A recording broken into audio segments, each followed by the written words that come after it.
Hello friends, स्वागत है आप सभी का हमारे इस यूट्यूब चैनल मेजर टारगेट पर। तो फ्रेंड्स, आज हम लोग लेके आए क्लास 10 के एग्जाम 2021 के लिए साइंस का मोस्ट इंपॉर्टेंट एमसीक्यू क्वेश्चन जो आपके आने वाले मैट्रिक बोर्ड परीक्षा आने की कल के लिए बहुत इंपॉर्टेंट है। और इससे ऐसे ऐसे प्रश्न को कवर करेंगे जो आपके मैट्रिक बोर्ड परीक्षा में पूछा जा सकता है। यानी कि इसमें जो है ना मोस्ट वीवीआई ऑब्जेक्टिव क्वेश्चंस 2021 के लिए जो है, यानी कि जो 17 फरवरी को आपका एग्जाम होगा ना, उसके लिए हम लोग जो है मोस्ट वीवीआई ऑब्जेक्टिव क्वेश्चंस को देखने वाले हैं। बहुत सारे ऐसे प्रश्न है जो यहीं से आप सभी को देखने को मिलेगा। तो यह पहला वीडियो है, पूरा दिन में आपको टोटल जो है ना 3 वीडियोस मिलेगा। तो सभी वीडियोस को शुरू से लेकर आखिरी तक देख लेते हैं ना, तो आपके मैट्रिक बोर्ड परीक्षा में बहुत सारे ऐसे प्रश्न है जो यहीं से देखने को मिलेगा। तो फ्रेंड्स, जल्दी से वीडियो को लाइक कर दीजिए। उससे पहले हमारे चैनल पर नए हैं ना, तो प्लीज चैनल को सब्सक्राइब करके बेल आइकन को प्रेस करके ऑल पर जरूर सेलेक्ट कर लीजिएगा। तो देखते हैं यहाँ पे आज का फर्स्ट प्रश्न। तो फ्रेंड्स देखिए, यहाँ पे आज का फर्स्ट प्रश्न क्या करा है कि विभवांतर मापने वाले यंत्र को कहा जाता है। तो दोस्तों, विभवांतर मापने वाले यंत्र को हम लोग क्या कहते हैं? वोल्टमीटर कहते हैं। और विद्युत धारा मापने वाले यंत्र को हम लोग क्या कहते हैं? एमीटर भी कहते हैं और गैल्वेनोमीटर भी कहते हैं। इसको आप लोग याद रखिएगा, इसमें बहुत इंपॉर्टेंट प्रश्न है, इसलिए एक एक प्रश्न को अच्छी तरह से याद करते हुए चलिए। अब आइए फ्रेंड्स देखिए, आप नेक्स्ट प्रश्न क्या कराए कि ए मीटर को विद्युत परिपथ में कैसे जोड़ा जाता है। तो दोस्तों, ए मीटर को विद्युत परिपथ में जो है ना हम लोग श्रेणी क्रम में जोड़ते हैं। यानी कि यहाँ पे हमारा ऑप्शन नंबर ए बिल्कुल सही उत्तर हो जाएगा। अब चलिए फ्रेंड्स, अगला प्रश्न की ओर बढ़ते हैं। काफी महत्वपूर्ण प्रश्न है, ध्यानपूर्वक एक एक क्वेश्चन को अच्छी तरह से याद करते हुए चलिए। देखिए यहाँ पे क्या करा है कि विद्युत मोटर परिवर्तित करता है। तो दोस्तों, विद्युत मोटर जो परिवर्तित करता है ना, क्या करता है? विद्युत ऊर्जा को यांत्रिक ऊर्जा में परिवर्तित करता है। यानी कि यहाँ पे जो है ना हमारा ऑप्शन नंबर बी बिल्कुल सही उत्तर हो जाएगा। अब आइए देखिए, यहाँ पे नेक्स्ट प्रश्न क्या करा है कि कृत्रिम विवर्तक किन अपशिष्ट उत्पादों को रुधिर से अपवहन द्वारा पृथक करता है। तो दोस्तों, यहाँ पे ऑप्शन ए में दिया हुआ है नाइट्रोजन, बी में है कार्बन और सी में है ऑक्सीजन और डी में आपका दिया हुआ इनमें से कोई नहीं। तो दोस्तों, यहाँ पे जो है ना हमारा ऑप्शन नंबर ए बिल्कुल सही उत्तर हो जाएगा, नाइट्रोजन। अब चलिए फ्रेंड्स, अगला प्रश्न को देखते हैं। मोस्ट इंपॉर्टेंट प्रश्न इसमें सिलेक्टेड है जो आपके मैट्रिक बोर्ड परीक्षा में यहीं से आ सकता है प्रश्न। देखिए यहाँ पे नेक्स्ट प्रश्न क्या कराए कि भोजन का पचना किस प्रकार का अभिक्रिया है। तो दोस्तों, भोजन का पचना जो है ना यह एक प्रकार का उपचयन अभिक्रिया है। यानी कि यहाँ पे जो है ना हमारा ऑप्शन नंबर ए बिल्कुल सही उत्तर हो जाएगा, उपचयन, या जिसको हम लोग कहते हैं ऑक्सीकरण। अब आइए फ्रेंड्स देखिए, यहाँ पे नेक्स्ट प्रश्न क्या कराए कि प्रकृति में ऑक्सीजन का संतुलन कैसे बना रहता है। तो दोस्तों, प्रकृति में जो ऑक्सीजन का संतुलन बना रहता है ना, वो किसके कारण बना रहता है? तो प्रकाश संश्लेषण के कारण बना रहता है। यहाँ पे हमारा ऑप्शन नंबर बी बिल्कुल सही उत्तर हो जाएगा। अब चलिए फ्रेंड्स, अगला प्रश्न को देखते हैं। काफी महत्वपूर्ण प्रश्न है, एक एक प्रश्न को अच्छी तरह से याद करते हुए चलिए। देखिए यहाँ पे क्या करा है कि डेंगू उत्पन्न करने वाला मच्छर किस तरह के जल में रहता है। तो दोस्तों, डेंगू उत्पन्न करने वाला मच्छर जो ना ये साफ जल में पाए जाते हैं। यानी कि यहाँ पे जो है ना हमारा ऑप्शन नंबर ए बिल्कुल सही उत्तर हो जाएगा, साफ जल। अब आइए फ्रेंड्स देखिए, यहाँ पे नेक्स्ट प्रश्न क्या करा है कि विद्युत फ्यूज बचाता है। तो दोस्तों, ये विद्युत फ्यूज जो बचाता है ना, ये क्या करता है कि लघुपतन में बहने वाली उच्च धारा के खतरों से, यानी कि यहाँ पे जो है ना जब शॉर्ट सर्किट होता है तो उससे जो बहने वाला जो हाई वोल्टेज होता है, जो हाई करंट होता है, उसके खतरे से जो है ना क्या होता है? विद्युत फ्यूज बचा देता है। यानी कि यहाँ पे जो है ना हमारा ऑप्शन नंबर बी बिल्कुल सही उत्तर है। अब चलिए फ्रेंड्स, अगला प्रश्न देखते हैं। तो फ्रेंड्स, अभी तक वीडियो को लाइक नहीं किया ना, तो प्लीज वीडियो को लाइक जरूर कर दीजिएगा। और हमारे चैनल पर नए हैं तो प्लीज चैनल को सब्सक्राइब करके बेल आइकन को प्रेस करके ऑल पर जरूर सेलेक्ट कर लीजिएगा। और इस वीडियो को सारे ग्रुप में, जितना भी आपका व्हाट्सएप ग्रुप है, फेसबुक ग्रुप है, सारे ग्रुप में इस वीडियो को चारों तरफ फैला दीजिए, ताकि जितने भी आपके मैट्रिक बोर्ड परीक्षा के साथ ही मैट्रिक बोर्ड परीक्षा देने वाले हैं, सभी के मार्क्स जो है ना अच्छे से अच्छे आ जाए। गर्दा उड़ा दीजिए, इस वीडियो को चारों तरफ जो है ना फैला दीजिए। देखिए यहाँ पे नेक्स्ट प्रश्न क्या करा है कि विद्युत धारा उत्पन्न करने की युक्ति को कहते हैं। तो दोस्तों, इलेक्ट्रिक करंट जो है ना, इसको उत्पन्न करने की युक्ति को हम लोग क्या कहते हैं? जनित्र कहते हैं, यानी कि जनरेटर कहते हैं। यहाँ पे जो है ना हमारा ऑप्शन नंबर ए बिल्कुल सही उत्तर हो जाएगा। अब चलिए फ्रेंड्स, अगला प्रश्न देखते हैं। काफी महत्वपूर्ण प्रश्न है, यहीं से सारा प्रश्न जो है ना आप सभी को 17 फरवरी को देखने को मिलेगा। यहीं से सारा प्रश्न आप सभी को जो है ना 100% यहीं से आने की काफी संभावना है। इसलिए एक एक प्रश्न को अच्छी तरह से याद कर लीजिए। यही ये पार्ट 1 वीडियो है। इस तरह जो है ना आप सभी को 2-3 वीडियो मिलेगा, ठीक है? पार्ट 3 तक ये वीडियो मिलेगा। तो इसीलिए सभी प्रश्नों को जो ना अच्छी तरह से याद करते हुए चले। बहुत सारे ऐसे प्रश्न हैं जो यहीं से जो ना आप सभी को सारा प्रश्न जो है देखने को मिलेगा। तो फ्रेंड्स देखिए यहाँ पे नेक्स्ट प्रश्न क्या करा है कि ऊर्जा के सभी रूपों में अनंत स्रोत किसे माना जाता है। तो दोस्तों, ऊर्जा के सभी रूपों में जो है ना अनंत स्रोत जो माना जाता है, किसको माना जाता है? सूर्य को माना जाता है। यानी कि यहाँ पे हमारा ऑप्शन नंबर सी बिल्कुल सही उत्तर हो जाएगा।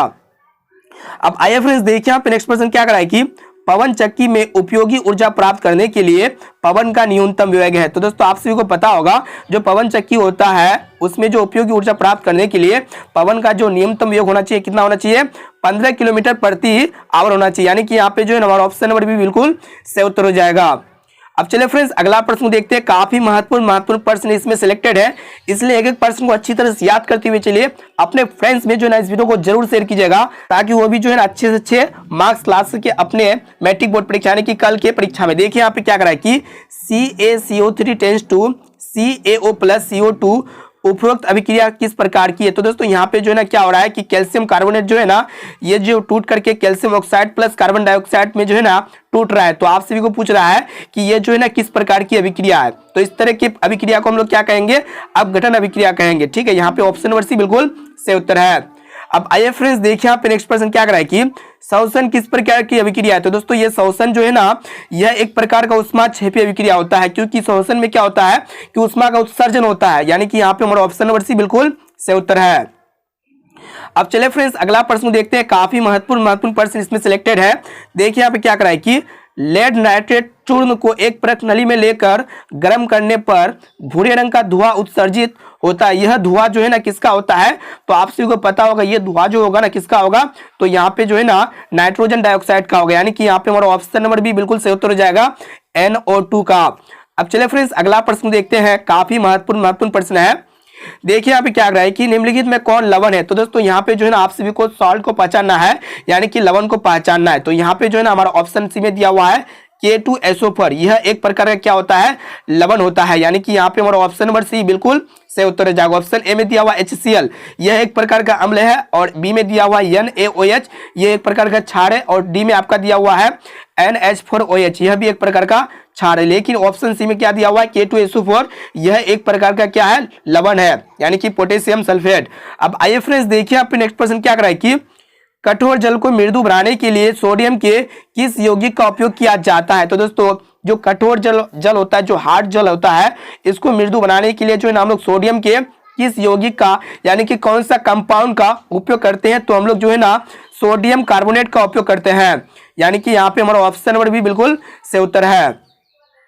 अब चलिए फ्रेंड्स अगला प्रश्न देखते हैं। काफी महत्वपूर्ण प्रश्न इसमें सिलेक्टेड है, इसलिए एक एक प्रश्न को अच्छी तरह से याद करते हुए चलिए। देखिए यहाँ पे क्या कराए कि लोहे का परमाणु संख्या है। तो दोस्तों जो लोहा होता है, जो आयरन होता है, यानी कि Fe का जो परमाणु संख्या होता है कितना होता है, 26 होता है, यानी कि 26। यहाँ पे हमारा ऑप्शन नंबर भी बिल्कुल सही उत्तर है।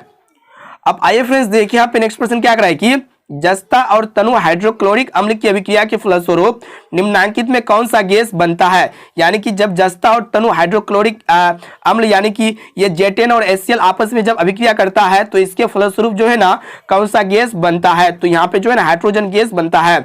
यानी कि यहाँ पे हमारा ऑप्शन नंबर सी बिल्कुल सही उत्तर हो जाएगा, H2। अब चलिए फ्रेंड्स अगला प्रश्न देख लेते हैं। काफी महत्वपूर्ण प्रश्न इसमें जो है सिलेक्टेड है, इसलिए एक एक प्रश्न को अच्छी तरह से याद कर लीजिए। यहीं से सारा का सारा प्रश्न जो है ना आप सभी को मैट्रिक बोर्ड परीक्षा में देखने को मिल सकता है, इसलिए एक क्वेश्चन को अच्छी तरह से याद करते हुए चलिए। देखिए यहाँ पे क्या कर रहा है कि निम्नलिखित में कौन अधिक अभिक्रियाशील है। तो दोस्तों यहाँ पे जो है ना आप सभी को बतलाना है कि जो है कौन जो है सबसे अधिक अभिक्रियाशील है। तो यहाँ पे ऑप्शन ए में दिया हुआ है कॉपर, बी में है Hg, और सी में आपका दिया हुआ है Ag यानी कि अर्जेंटम, और डी में आपका दिया हुआ है Au यानी कि ओरम। तो यहाँ पे जो है ना कॉपर एक प्रकार का क्या होगा, सबसे अधिक अभिक्रियाशील धातु होगा। यानी कि यहाँ पे हमारा ऑप्शन नंबर ए बिल्कुल सही उत्तर है। अब चलिए फ्रेंड्स अगला प्रश्न को देखते हैं। काफी महत्वपूर्ण प्रश्न इसमें सिलेक्टेड है, इसलिए एक क्वेश्चन को अच्छी तरह से याद करते हुए चलिए। देखिए यहाँ पे क्या कर रहा है कि लेंसों में मुख्य फोकस की संख्या होती है। तो दोस्तों जो लेंस होता है ना उसमें लेंस में मुख्य 2 फोकस होते हैं।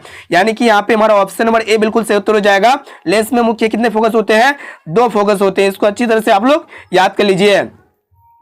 अब आइए फ्रेंड्स देखिए यहाँ पे नेक्स्ट प्रश्न क्या कर रहा है कि समतल दर्पण द्वारा बना प्रतिबिंब सदा होता है। तो दोस्तों जो प्लेन मिरर होता है उसके द्वारा जो इमेज बनता है ना वो हमेशा कैसा बनता है, वास्तविक और सीधा बनता है। यानी कि यहाँ पे जो है ना हमारा ऑप्शन नंबर सी बिल्कुल सही उत्तर हो जाएगा, वास्तविक और सीधा। अब चलिए फ्रेंड्स अगला प्रश्न देखते हैं। काफी महत्वपूर्ण प्रश्न इसमें जो है सिलेक्टेड है। देखिए यहाँ पे क्या कर रहा है कि आंख व्यवहार होता है। तो दोस्तों हमारा आंख में जो है ना कौन सा लेंस लगा रहता है, तो उत्तल लेंस लगा रहता है। यानी कि जो है ना आंख व्यवहार किसकी तरह होता है, उत्तल लेंस की तरह होता है। यानी कि यहाँ पे हमारा ऑप्शन नंबर भी बिल्कुल सही उत्तर हो जाएगा। अब आइए फ्रेंड्स देखिए यहाँ पे नेक्स्ट प्रश्न क्या कराए कि स्पेक्ट्रम प्राप्त करने के लिए किसका उपयोग होता है। तो दोस्तों जो स्पेक्ट्रम होता है उसको प्राप्त करने के लिए किसका उपयोग होता है, तो आप सभी को पता होगा हम लोग प्रिज्म का उपयोग करते हैं स्पेक्ट्रम प्राप्त करने के लिए। यहाँ पे जो है ना हमारा ऑप्शन नंबर डी बिल्कुल सही उत्तर हो जाएगा। और ये प्रिज्म से जो है हम लोग 7 रंग को गुजारते हैं तभी जो है पर्दे पर 7 रंग की पट्टी प्राप्त होती है। अब चले फ्रेंड्स अगला प्रश्न देखते हैं।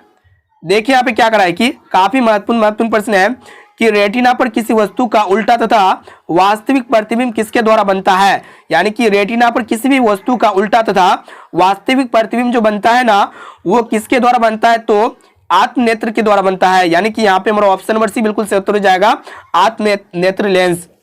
अब आइए फ्रेंड्स देखिए यहाँ पे नेक्स्ट प्रश्न क्या कर रहा है कि एक विद्युत बल्ब पर रेटिंग है 220 वोल्ट से जो है ना 100 वाट है।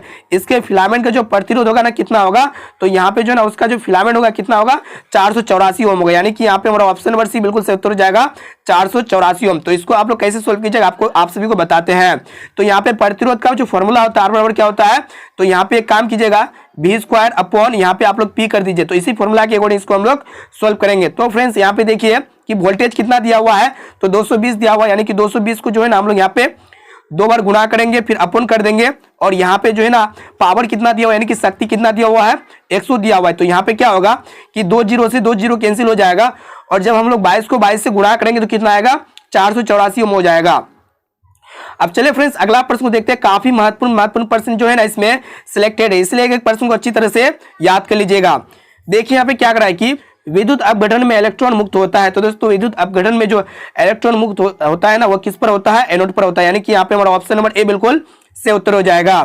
अब आइए फ्रेंड्स देखिए यहाँ पे नेक्स्ट प्रश्न क्या कर रहा है कि हाइड्रोकार्बन कौन है। तो दोस्तों यहाँ पे जो है ना हाइड्रोकार्बन जो होगा ना कौन होगा, तो यहाँ पे आपका दिया हुआ बी में C6H12O6 यह एक प्रकार का क्या है हाइड्रोकार्बन है।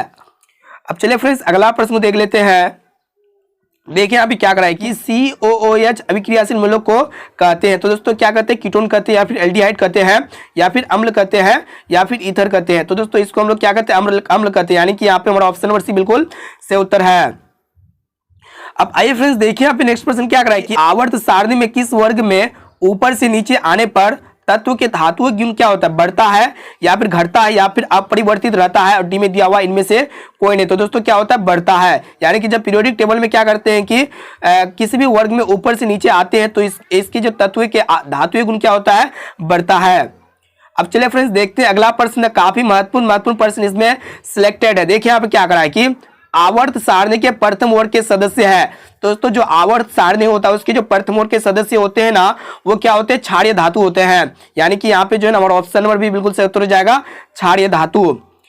तो फ्रेंड्स इसमें जो है ना हम लोग मोस्ट विवियस ऑब्जर्व क्वेश्चंस को कवर किए जो आपके मैट्रिक बोर्ड परीक्षा यानी कि 17 फरवरी को सारा का सारा प्रश्न आने की काफी संभावना है। तो इस वीडियो को अपने चारों तरफ फैला दीजिए। जितना भी आपका जो फ्रेंड्स है, जितना भी आपका व्हाट्सएप ग्रुप है, फेसबुक ग्रुप है, सारे ग्रुप में चारों तरफ इस वीडियो को जो है ना वायरल कर दीजिए। तो दोस्तों फिर मिलते हैं जल्दी पार्ट 2 के साथ। और हमारे चैनल पर नए हैं तो प्लीज चैनल को सब्सक्राइब करके बेल आइकन को प्रेस करके ऑल पर जरूर सेलेक्ट कर लीजिएगा। और आप लोग बताना कि इनमें से आपको कितना प्रश्न जो है ना पहले से याद था, यानी कि सारा प्रश्न आपका क्या हुआ, रिवीजन हुआ। अगर जो प्रश्न याद नहीं था ना तो उसको कॉपी में लिख लीजिए अच्छी तरह से और उसको याद कर लीजिए ताकि 17 फरवरी को जो आपका एग्जाम होगा यानी कि कल जो आपका एग्जाम होगा आपसे एक भी प्रश्न ना छूट सके। तो दोस्तों फिर मिलते हैं जल्दी अगले वीडियो पे।